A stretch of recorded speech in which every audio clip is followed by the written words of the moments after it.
चणा डाळ 2-3 वेळा मी स्वच्छ पाण्याने धुवून 2 तास भिजत ठेवली. डाळ उकडण्यासाठी मी हेच पाणी वापरणार आहे. हळद पाव चमचा, तेल 1 चमचा घालून 3 शिट्या काढून घेतल्या.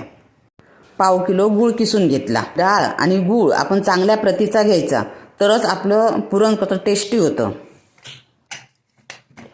डाळ भिजल्यामुळे चांगली उकडलेली आहे बघा. चाळणीमध्ये डाळ ओतून सगळं पाणी गाळून घेतलं. थोडी थोडी अशा प्रकारे सगळी डाळ मी बारीक करून घेतली.